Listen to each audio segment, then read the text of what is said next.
Another highly requested phone. It is the Moto G Stylus 5G for 2024, and highly requested for a reason. Really nice phone, but you may have noticed that the title of the video is not the most complimentary. We're going to talk about that in a moment, but it does tie back to what we talked about when we were talking about the Pixel Fold, how frustration only really comes into play when you had high expectations or you like something a lot, like I do with the Moto G Stylus, but there is a glaring flaw, which we will talk about a little bit later on. So let's talk about the good stuff. Let's not harp on the bad just yet. There's plenty of time for that later on, but there are lots of things that I like about this. First thing is the price.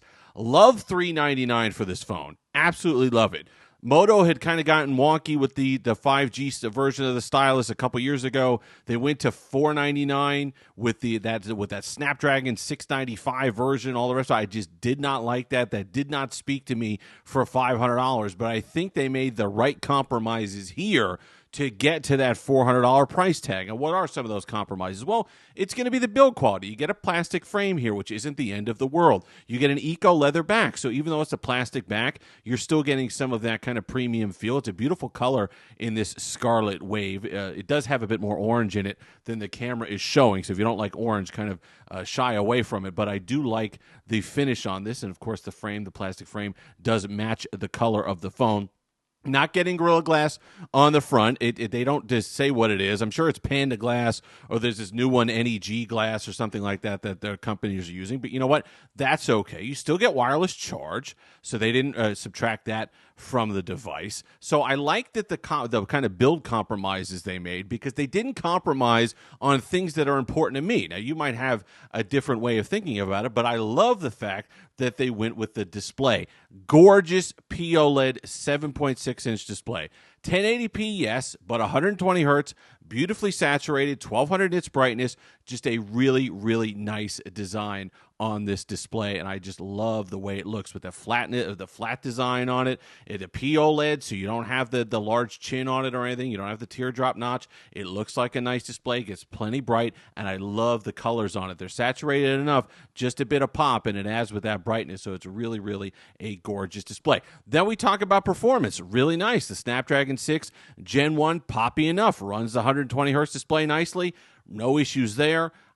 Was able to do some light gaming, no issues there. Get through my apps, never really noticed any hiccups. Just a really smooth experience overall. So I like the power provided by the Snapdragon 6 Gen 1 when we talk about that. So even though it's a more budget end processor from Snapdragon, it still gets the job done. So if that saved a couple bucks, not going to a 7 series, that's fine. I could live with that. I like that. Battery life. This is where it really starts to pick up. 5,000 milliamp hour battery.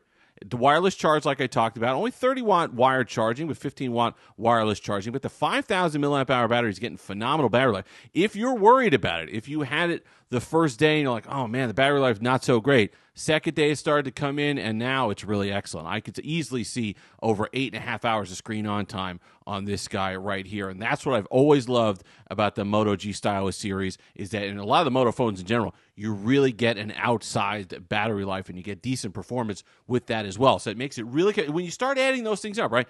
Excellent display, good enough build quality, excellent battery life, good performance. Those things start to add up to where you're like, okay, well, $399 actually starts to seem like kind of a deal here. I'm really loving that for $399. My UX got a makeover. All right, so to me, it was long overdue. I know a lot of people have had problems with the makeover on my UX. I didn't mind it. I know people were talking about, it's kind of the black and white settings menu and stuff like that, the high contrast. My kid would love it. My newborn would love it. That's what she could see. But, to me, my UX was long overdue it seems like it's been the same since 2013. And I love the fact that they stick with a relatively clean install of Android. You get the Moto gestures and stuff like that. That's fine. But, you either love it or you hate it, but I personally think it's nice and clean. It goes with the overall theme. It gave it a much-needed fresh coat of paint, but from MyUX anyway, the old version of MyUX, but it's relatively unoffensive, and it keeps it stock. Here are the two things, or the two things that I'm going to harp on software-wise, and the second one is the major glaring flaw that we talked about at the beginning of the video. First off, we need to know what's on display. I don't understand Moto's just refusal on any of their models to give us an always-on display. Peak display is fine. I mean, they made changes to it. It's a lot different now. So, it's not quite the functionality that we've had before. You still can kind of hold stuff and see stuff and launch stuff but with the face unlock, but it's not quite the same. But it doesn't matter. I want it always on display. This is an OLED panel. You have fantastic battery life, so you're not going to eat into battery. I don't understand why they're not able to give us an always on display in 2024. It seems downright bizarre. Fingerprint sensor works well on this one, by the way. But not as bizarre as the problem I have with this phone. If you were to ask people, and I get plenty of comments on Moto phones, the one thing that people have been hesitant on the last 4 or 5 years with Moto devices has not been the hardware.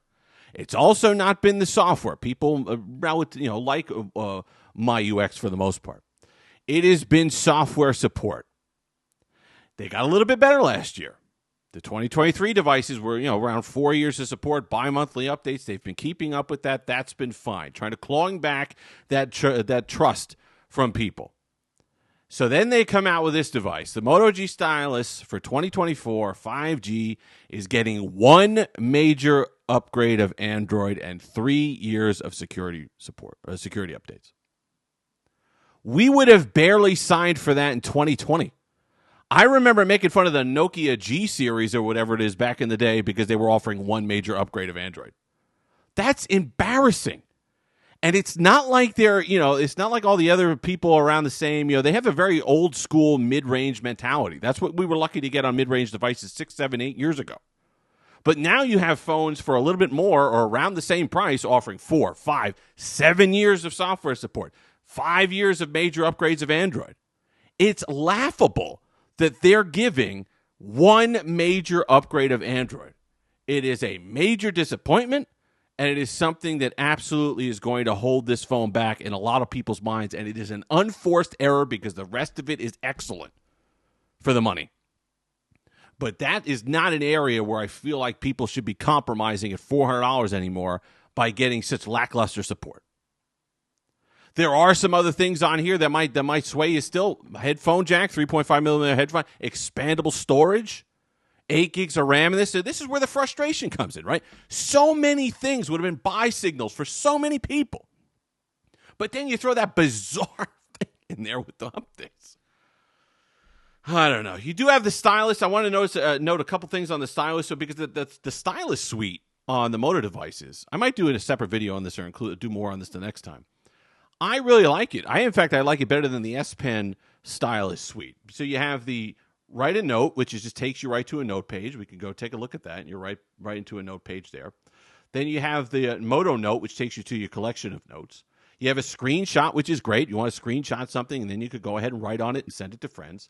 You have Freeform Crop, which is great. It takes a screenshot of the phone, and you can go ahead and crop things live. I really like that as well. GIF Maker, which they've had before, you go ahead and click on it, and you go ahead and you get start recording.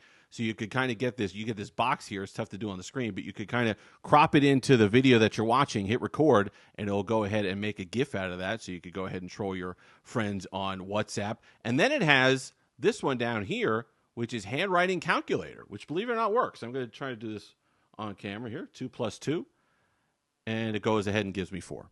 And you could do 3 squared plus 2 squared. And it'll go ahead and give you the answer. So it's pretty cool. Neat little things. I really like the pen suite on the Moto devices. It's not a Bluetooth pen. No button or anything like that. You're not taking photos with it. You can put it in both ways there because it's not, there's nothing special about it. It doesn't have to charge. So overall, I like the functionality. Writing's great on it, nice and smooth. And we'll go ahead and show that real quick. You go ahead and take it out. Works the same. If you take it out when the lock screen, you could go ahead and show this. Let's go ahead and show the highlighter because that really shows how smooth it can be. But just overall, I love it. There's so many things. I know so many people were waiting for this device, and for good reason. There's a lot to like here about the Moto G Stylus for 2024. It's just downright bizarre that Moto is still living in the dark ages when it comes to software support. If you've made it this far, like, comment, subscribe, all that fun stuff. Until next time, have that Steve-licious day.